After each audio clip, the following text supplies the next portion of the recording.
बिस्मिल्लाहिर्रहमानिर्रहीम। अस्सलाम वालेकुम नादरीन, आप यूट्यूब चैनल देख रहे हैं। मैं इमरान खान हूँ। सबसे पहले इमरान खान की बहन अलीमा खान का एक स्टेटमेंट है और ये बड़ा क्रिटिकल स्टेटमेंट है, अर्जेंट स्टेटमेंट है। उन्होंने हंगामी बुनियादों पे एक पैगाम जारी किया है अपने सोशल मीडिया अकाउंट के ऊपर। उन्होंने कहा it is critical and urgent that Imran Khan B examined and treated at a proper medical facility. Imran Khan साहब को फौरी तौर पे जो है वो एक बेहतर मेडिकल फैसिलिटी के अंदर उनका ट्रीटमेंट किया जाए, उनको वहाँ पे एग्ज़ामिन किया जाए। और हमने रिकमेंडेशन दी है चीफ़ जस्टिस ऑफ पाकिस्तान को कि उन्हें अलशिफा अस्पताल में जो है वो ले जाया जाए इस्लामाबाद में, और वहाँ जो स्पेशलिस्ट डॉक्टर हैं वो उनको चेक करें। ये एक्चुअली अंग्रेज़ी में मैं आपको ट्रांसलेट करके बता रहा हूँ। और साथ उन्होंने कहा कि वहाँ पे जो सुपरविज़न है वो होनी चाहिए, उनके अपने ज़ाती जो फिजिशंस हैं, और उस वक्त उनकी फैमिली की प्रेजेंस भी वहाँ पे होनी चाहिए। ये मुतालबा उन्होंने एक मरतबा फिर दोहराया। उन्होंने कहा ये लेकिन बड़ी बदकिस्मती है कि चीफ़ जस्टिस याह्या अफरीदी ने जो डॉक्टर्स ने वहाँ पे अडयाला में जाकर एक विज़िट किया उसके ऊपर उन्होंने इत्मीनान का इजहार कर दिया, और जबकि फैमिली और जो डॉक्टर्स हैं उनके अपने हमारी डिमांड्स के हवाले से कुछ नहीं किया गया। और ये क्या छुपा रहे हैं, ये सवाल भी उन्होंने उठाया। और ये बहुत एक्स्ट्रा ऑर्डनरी ये एफ़र्ट्स की जा रही हैं हुकूमत की जानिब से, इस्टेब्लिशमेंट की जानिब से, कि इमरान खान साहब को रोका जाए कि उनका प्रॉपर एग्जामिन हो और उनके टेस्ट हों और ये पता चले कि उनके साथ क्या हुआ है।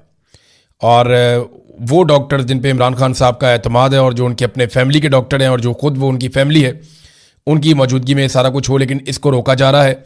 इससे बहुत सारे सवालात जन्म ले रहे हैं।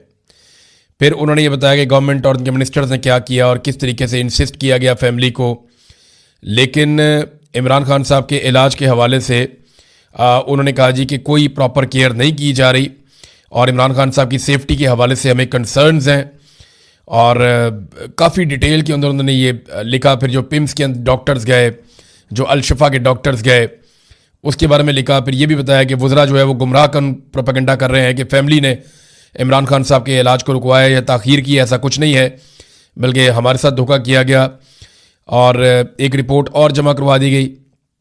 लेकिन मंगल वाले दिन 17 फरवरी को इमरान खान ने एक मैसेज दिया जिसमें बुशरा बीबी और उनकी जो बेटी है वो मिलकर बाहर आई, और उन्होंने आकर बताया कि इमरान खान साहब मुतमईन नहीं है जो डॉक्टरों ने अस्पताल में विज़िट किया उससे। और इमरान खान साहब ने फिर से डिमांड भी की है कि डॉक्टर आसिम और डॉक्टर फैसल को उनकी मौजूदगी में मेरा इलाज करवाया जाए, उनसे मेरा चेकअप करवाया जाए।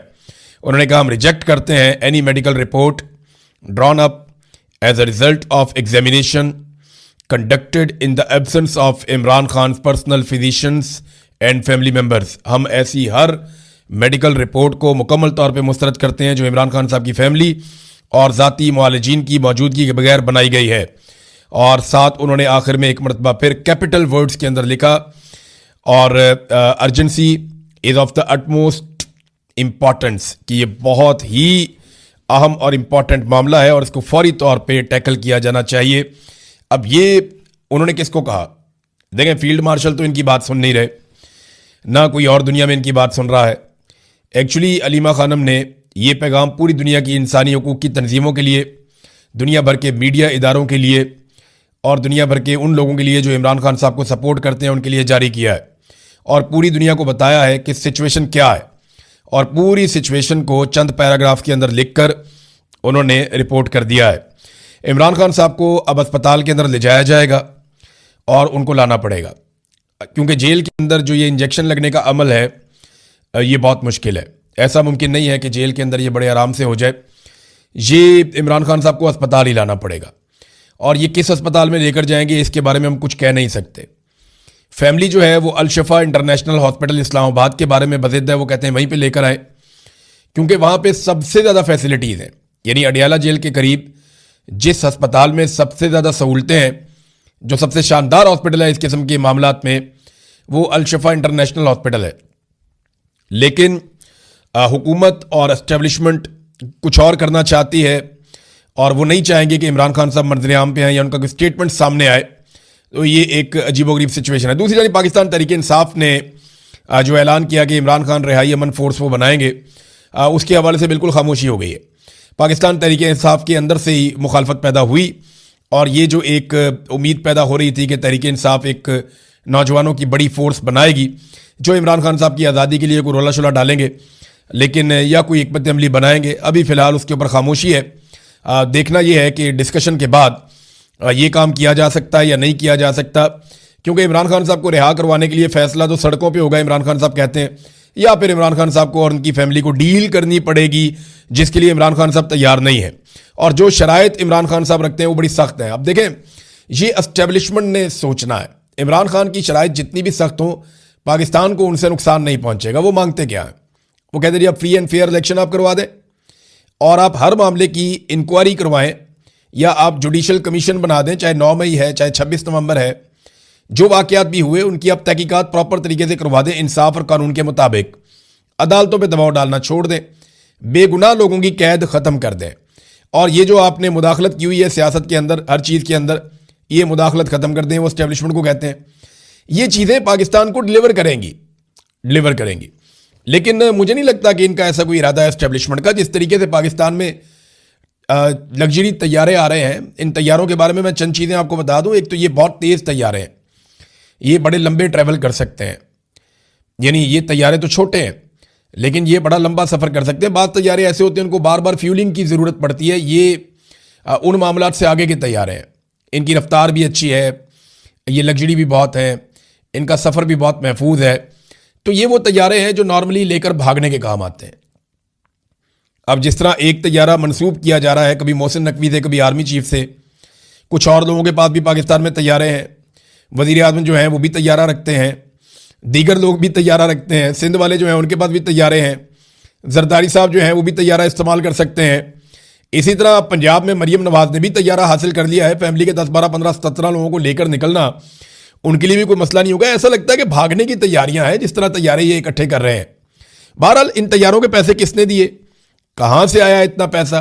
क्योंकि पाकिस्तानी तो गरीब है, पाकिस्तानियों के पास तो पैसा नहीं है, यहाँ रोटी खाने का पैसा नहीं है, आधे पाकिस्तानी गुर्बत की लकीर से नीचे हैं। तो इन पाकिस्तानियों के पास तो इतने पैसे नहीं है कि ये तैयारे लेकर आए। तो इन्होंने पैसे कहाँ से दिए? इन तैयारों के कर्जे ले लेकर दिए। हालात ये हैं कि पंजाब, जहाँ पे मरीम नवाज की हुकूमत है, यहाँ पे इस वक्त कर्जे पहुंच चुके हैं 1700 अरब रुपए से जायद। ये उस्मान बुज़दार के दौर में 900 अरब के आसपास थे, कहीं पे इससे ज़्यादा थे, 900 अरब से ज़्यादा थे। ये बैरूनी कर्ज़ों की मैं बात कर रहा हूँ। और अब जो है वो बैरूनी कर्ज़े पहुंच चुके हैं लगभग 1700 अरब तक, यानी 1705 अरब तक पहुंच गए। 1705 अरब तक ये पहुंच गए। इसमें एशियाई तरक्याती बैंक के 20% हैं, चाइना से भी कोई 18-20% हैं, और 58% कर्जा जो है वो वर्ल्ड बैंक से लिया गया है। तो मरीम नवाज ने टका के कर्जे लिए हैं और पंजाब को कर्जों में डबो दिया उन्होंने। 2036 तक पाकिस्तानी ये कर्जे ही उतारते रहेंगे। कोई भी हुकूमत आएगी अगले 10 साल उन्होंने कर्जे ही उतारने हैं, और अपने लिए जहाज भी ले लिया। इन कर्जों से इन्होंने सैलाब मुतासरीन के घर नहीं बनाए, इन कर्जों से इन्होंने गटरों के ढक्कन नहीं लगाए, इन कर्जों से इन्होंने गरीब आदमी को एजुकेशन नहीं दी, हेल्थ नहीं दी, बल्कि वो जो हेल्थ कार्ड था वो भी उनसे वापस ले लिया। इन कर्जों से इन्होंने किसान को कुछ नहीं दिया, इन कर्जों से इन्होंने मजदूर को कुछ नहीं दिया, इन कर्जों से इन्होंने बिजली के ऊपर जितनी सब्सिडी थी वो वापस ले ली, बजाय इसके कि 200-300 यूनिट बिजली मुफ्त करते। तो इन कर्जों से और तो कुछ किया नहीं, अपनी अयाशियां की हैं, पूरी दुनिया की मौजें ये कर रहे हैं। और अब एक तैयारा भी इन्होंने ले लिया। भागने के लिए तैयारे काम आएंगे और कोई काम नहीं है। एक तैयारे का कहा जा रहा है वो 11 अरब का है, तो दूसरा बताया जा रहा है जी वो उससे भी महंगा है और बड़ा जदीद तैयारा है। तो इसराइली तैयारे, हमें पाकिस्तानियों को कहते हैं कि इसराइली मसनूआत का बाइकआउट कर दो, उनकी बोतल नहीं पीनी, 10 रुपये वाली ये चीज़ नहीं लेनी, वो चिप्स नहीं लेना, ये नहीं लेना, वो नहीं लेना, ये इसराइल का है। खुद जनाब इसराइली तैयारे, कमाल नहीं हो गया? खुद इसराइल के साथ बैठ के मीटिंगें, ज़बरदस्त नहीं हो गया? उनके साथ खड़े होकर फ़ोटो, और बाकायदा ऐलान किया जाता है कि हमें कोई एतराज़ नहीं है कि नेतन्याहू या इसराइली इसके अंदर शामिल हो मीटिंग में। नेतन्याहू का एक स्टेटमेंट भी आया, ये स्टेटमेंट आप देखें।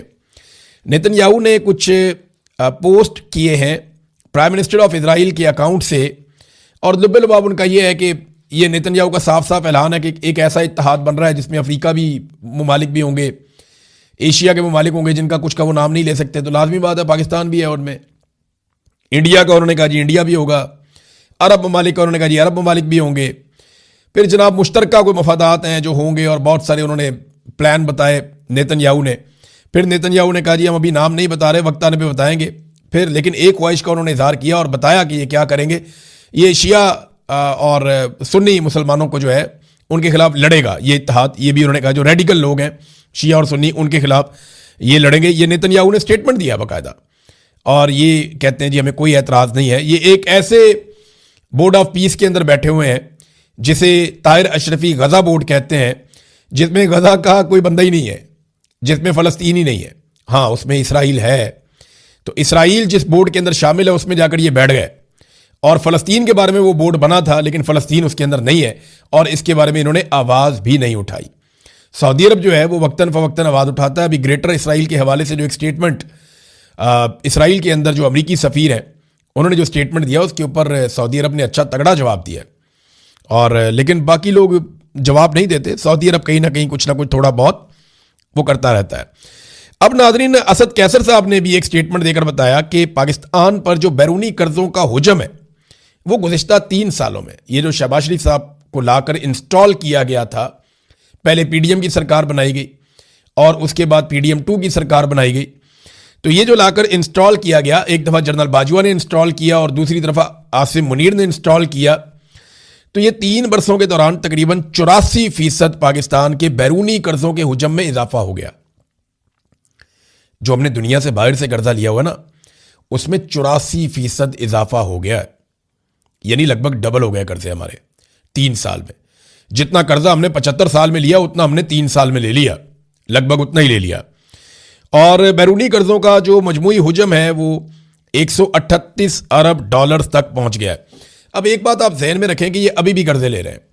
25 करोड़ डॉलर ये लेना चाहते हैं चाइना से, कुछ 60 करोड़ डॉलर इन्होंने लिए हैं एक निजी बैंक से, कुछ और जगह से भी ये कर्जे हासिल करने की कोशिश कर रहे हैं कि मजीद कर्जा पाकिस्तान को मिल जाए। लेकिन पाकिस्तान की जो क्रेडिट रेटिंग है जिसकी बुनियाद पे कर्जा मिलता है कि भाई ये पैसा वापस कर सकता है या नहीं कर सकता, क्रेडिट रेटिंग में सिंपल आपको मैं ये बता देता हूं कि इसकी अहलियत क्या है। आप जब किसी को कर्जा देते हैं तो आप ये सोच कर देते हैं कि इसकी काबिलियत है वापस करने की या नहीं, ये वो क्रेडिट रेटिंग है। तो पाकिस्तान की मनफी में है, बी नेगेटिव, तो हमें कौन कर्जा देगा? तो अब हम गारंटर ढूंढते हैं कि जनाब आप हमारी गारंटी, आप जाते हैं ना मोटरसाइकिल किस्तों पे लेने के लिए, बाद औकात लोग ये पाकिस्तान के अंदर मोटरसाइकिल या गाड़ी को किस्तों पे आपने ले ली, तो वो कहते हैं जी आपका गारंटर कौन है, तो वो कोई ना कोई गारंटर बीच में डालते हैं कि जनाब अगर आप नहीं दे पाएंगे तो फिर हम इनसे बात करेंगे, फिर ये आपसे निकलवा कर देंगे। तो अब पाकिस्तान जो है वो गारंटर ढूंढता है, कभी एशियन डेवलपमेंट बैंक को, कभी एक और बैंक है एशियन इंफ्रास्ट्रक्चर डेवलपमेंट बैंक कोई और है, वो उसको साथ इन्होंने मिलाया। तो कोशिश इनकी ये है कि इनको कर्जे मजीद मिल जाए। अब अगर ये मजीद कर्जे लेंगे तो ये सारे रिकॉर्ड तोड़ देंगे, बार बार IMF के पास जाते हैं, इससे पाकिस्तान का भला नहीं होता। और पाकिस्तान पे कर्जे चढ़ा चढ़ा के इन्होंने पाकिस्तान का ये हाल कर दिया। नाज़रीन, एक खबर मैं आपको और देता हूं, ये एक बयान हल्फी है, ये जरा आप देखिए, ये मैंने यहां पे रखा हुआ है। ये मुझे बयान हल्फी एक मेरे हाथ आया। अली अमीन गंडापुर को आपको याद होगा गिरफ्तार किया गया था 9 मई से पहले, जब अली अमीन गंडापुर के बाल काट दिए गए थे। उस वक्त हमने बड़ी आवाज उठाई थी अली अमीन गंडापुर के लिए। उससे कुछ अरसा पहले एक एक्टिविटी हुई थी जो पाकिस्तान की इंटेलिजेंस एजेंसीज ने की थी। हुआ यह था कि अली अमीन गंडापुर को आजाद कश्मीर के हवाले से बनाया गया था, मिनिस्टर इमरान खान साहब ने उन्हें बनाया हुआ था। वहां पे जो इलेक्शन हुए थे 2021 में, उसमें अली अमीन गंडापुर ने बहुत बड़े बड़े खांचे मार लिए थे और वो रिपोर्टें पाकिस्तान की इंटेलिजेंस एजेंसियों तक पहुंच गई थी। तो बाद में जब अली अमीन गंडापुर को गिरफ्तार किया गया इस बुनियाद के ऊपर, तो अली अमीन गंडापुर के सामने कुछ बयाने हल्फी रखे गए कि जिन बंदों से तुमने पैसे लिए हैं ये इन बंदों ने बयाने हल्फी दे दिए हैं। और अब मुझे ये बात पता चलती है कि उस वक्त अली अमीन गंडापुर, क्योंकि मेरे पास जैसे ये कागज पहुंचे हैं, अब जिन्होंने बयाने हल्फी लिखकर दिए हैं वो लोग तो अभी भी जिंदा है ना, जिन्होंने अली अमीन गंडापुर को पैसे दिए वो लोग भी अभी जिंदा है। तो एक बयाने हल्फी मैं आपको अभी दिखा रहा हूं, आने वाले दिनों में आपको 4 से 5 और भी नजर आ जाएंगे। और इस पे एक जर्नलिस्ट हैं यहां इंग्लैंड में, अबरार कुरैशी साहब, वो इस पे काम कर रहे हैं और इसके ऊपर इन्वेस्टिगेशन कर रहे हैं। वो 1-2 और स्टोरीज पे काम कर रहे हैं। आपको बड़ा मजा आने वाला है आने वाले दिनों में, आपको पता चलेगा कि ये इमरान खान की फैमिली पे अटैक क्यों कर रहे हैं और अली अमीन गंडापुर क्यों एस्टेब्लिशमेंट की लाइन लेते हैं, ये सारा आपको पता चल जाएगा। तो अगर आप डॉट कनेक्ट करेंगे तो आपके सामने सारी चीजें आ जाएंगी। अप्रैल 2021 में ये बता रहे हैं कि मैं इलेक्शन लड़ना चाहता था तो मैंने अली अमीन गंडापुर को 2 करोड़ रुपया दिया जो उसने मेरे से मांगा था। कहते जी उसके बाद दोबारा मैं इलेक्शन लड़ना चाहता था तो गंडापुर ने 4 करोड़ रुपया मांगा क्योंकि मेरा जो मुखालिफ है वो 3 करोड़ रुपया दे रहा था। तो उसके बाद वो कहते जी मैंने बात की पार्टी से, अली अमीन गंडापुर ने मुझे बहुत थ्रेट किया, मैंने ये मामला पार्टी के सामने भी रखा, मैंने ये मामला जो है वो आज़ाद कश्मीर का, क्योंकि इलेक्शन था तो वहाँ का जो इंटेलिजेंस का एक ऑपरेटर्स था ISI वाला बंदा, उसको भी मैंने बताया। बल्कि यहाँ पे इसने एक नाम लिया है एक कर्नल का, जो पार्टी पाकिस्तान तहरीक इंसाफ के अंदर एक रिटायर कर्नल था, उसका भी नाम लिया था, कर्नल अमानुल्लाह खान। कहता जी उसको भी मैंने ज़ाती तौर पे बताया और उसने कहा जी हम इसके ऊपर एक्शन लेंगे, हम इसको देखेंगे। लेकिन फिर गंडापुर ने मुझे फ़ोन करके धमकाया और उसके बाद जनाब मेरा पैसा खाया गया। अच्छा, इस तरह का कोई एक नहीं है, ये कोई 4-5 एफिडेविट हैं जो एजेंसियों के पास थे। तो अली अमीन गंडापुर को एजेंसियों ने ऐसे काबू कर लिया। तो आहिस्ता आहिस्ता आपको समझ आएगी कि इन लोगों की मजबूरियां क्या है। मरवत साहब जो हैं इनके ऊपर भी काम हो रहा है, क्योंकि अब देखें ना, इन्होंने अटैक किया है तो सोशल मीडिया के लोग हों या मीडिया के लोग हों या जर्नलिस्ट हों, वो इस टो में लग गए हैं कि यार ये लोग ऐसे कर क्यों रहे हैं, इनकी मजबूरी क्या है। ये जो MGM ग्रुप एक बन गया है, इनकी मजबूरी क्या है, ये क्यों इमरान खान साहब की फैमिली के ऊपर चढ़ दौड़े हैं और इमरान खान के कॉज को क्यों नुकसान पहुंचा रहे हैं और लगातार पाकिस्तान तहरीक इंसाफ पर ही क्यों हमला आवर है। तो इसको अब जब डिग आउट करना शुरू किया तो पहले नंबर पे तो ये आ गया नादरीन एक बयान हल्फी, जिसमें बंदा बता रहा है कि अली अमीन गंडापुर को 2 करोड़ मैंने दे दिया था, 4 करोड़ ये और मांग रहा था। उसके बाद इसने मुझे धमकियां भी लगाई हैं और फिर इसने ये आप पारा के पास से इस्लामाबाद में इसका कोई घर होगा वहां प्रॉपर्टी, वहां पे इसने ये लेके ये एफिडेविट और ये इसने जमा करवा दिया था। अभी और भी आएंगे। तो इस तरह एजेंसियां ब्लैकमेल करती हैं। इस तरीके से एजेंसियों को इस बात से कोई सरोकार नहीं है कि गंडापुर ने करप्शन की है या शहबाज शरीफ ने करप्शन किया है या नवाज शरीफ ने करप्शन किया। वो कहते करो करप्शन, जो दिल करदा करो, लेकिन हमारी बात माननी पड़ेगी, जो हम चाहेंगे वो जरूर होगा। आप जैसे ही उनके किसी रास्ते में रुकावट डालते हैं तो वो आपकी चीजें लाके आपके सामने रख देते हैं। देखें ना, उस्मान बुज़दार की करप्शन की कितनी स्टोरियां थी। जैसे ही उस्मान बुज़दार ने कहा सर जैसे आप कहें, कोई करप्शन का मामला है ही नहीं। जरदारी साहब की करप्शन की कितनी स्टोरियां थी, सारी दुनिया को पता है, क्रिस्टल क्लियर केसेस थे। जैसे ही उन्होंने कहा सर जैसे आप कहें, उनके केसेस खत्म। नवाज शरीफ आज तक अपना मनी ट्रेल नहीं दे सका। जैसे ही नवाज शरीफ ने कहा सर जूते किधर है, मुझे बताएं मैं पॉलिश करता हूं, खत्म, कहानी खत्म। मरियम नवाज की स्टोरीज आपके सामने, जाली ट्रस्ट डीड है, बहुत सारी और चीजें हैं, वजीर आला पंजाब। तो एजेंसियों को इस बात से कोई सरोकार नहीं है। गंडापुर अगर सर्व करते रहेंगे तो उन्हें कोई सरोकार नहीं है कि ये कोई 2 करोड़ 4 करोड़ 10 करोड़ को 20 करोड़ किसी से लिया हो तो क्या फर्क पड़ता है। लोगों ने बड़ी बड़ी अमाउंटें भी दी हुई हैं। अभी मरवत साहब के ऊपर भी काम हो रहा है, मुझे बड़ी मजेदार इंफॉर्मेशन उनके बारे में मिली है, लेकिन मेरे सोर्स ने कहा अभी आपने नहीं बताना, हमें जरा थोड़ा सा काम और करने दें, फिर हम आपको बताएंगे कि ये एक्चुअली हुआ क्या है। राणा सनाउल्लाह का स्टेटमेंट देखें आप, ये बड़ा इंटरेस्टिंग है। राणा साहब ये कहते हैं कि मैं जनरल बाजवा को मिला तो जनरल बाजवा ने मुझे कहा कि आप काफी सेहतमंद हो गए। ये जब जनरल बाजवा आर्मी चीफ था ना, और राणा साहब कहते जी, उन्होंने कहा जब आप जेल में थे तो आप बड़े स्मार्ट थे। फिर उन्होंने जनरल फैज हमीद की तरफ देखा, जनरल बाजवा ने, और कहा कि इन्हें दोबारा स्मार्ट करो। अंदाजा करें कैसी रऊनत है इन जर्नैलों में कि आर्मी चीफ कह रहा है एक सियासतदान को कि तुम जब जेल में थे तो बहुत स्मार्ट थे, और फिर अपने DGISI को देके कहता है इनको दोबारा स्मार्ट करो। ये धमकी नहीं है तो और क्या है, ये धमकी है ना कि ताकत मेरे पास है, हथियार मेरे पास है, इदारे मेरे कंट्रोल में है, तो मैं तुम्हें जेलों में डालूंगा। फिर जनरल बाजवा को राणा सनाउल्लाह के बकौल उन्होंने कहा कि हमारे दरमियान अल्लाह ताला इस दुनिया में फैसला करे, जिस पे बाजवा जो है वो थोड़ा सा पीछे हट गया। उसने कहा जी मैंने आपके खिलाफ केस नहीं बनाया। और जिसने वैसे केस बनाया था राणा सनाउल्लाह के खिलाफ, उसको तो खुद मियाँ नवाज शरीफ साहब ने बड़ा नवाजा बाद में, शहबाज शरीफ साहब ने बड़ा नवाजा बाद में। जनरल बाजवा को तो इन्होंने खुद ही एक्सटेंशन दी थी, और जनरल बाजवा के साथ मिलकर इन्होंने बाद में रजीम चेंज भी किया। तो इन्होंने कुछ नहीं सीखा किसी चीज़ से भी। राणा सनाउल्लाह साहब के साथ जो जुल्म हुआ था उससे 10 गुना ज़्यादा जुल्म राणा सनाउल्लाह ने अपने सियासी मुखालिफिन के साथ कर दिया, और राणा सनाउल्लाह ने उन्हीं के साथ मिलकर यह जुल्म किया जिन्होंने ये जुल्म राणा सनाउल्लाह पे किया था। राणा सनाउल्लाह को पॉलिटिकल लोगों ने थोड़ी मारा था। मैं तो राणा सनाउल्लाह के हक में बोल रहा था, शोर मचा रहा था, बार बार कह रहा था, और मुझे एक पॉलिटिकल आदमी ने नहीं कहा कि तुम ये क्यों कर रहे हो। मुझे जब कहा मिलिट्री एस्टेब्लिशमेंट ने उस वक्त भी दबाव डाला कि ये ना करो। तो ये लोग खुद ही अब चाहते हैं कि इनको मार पड़े।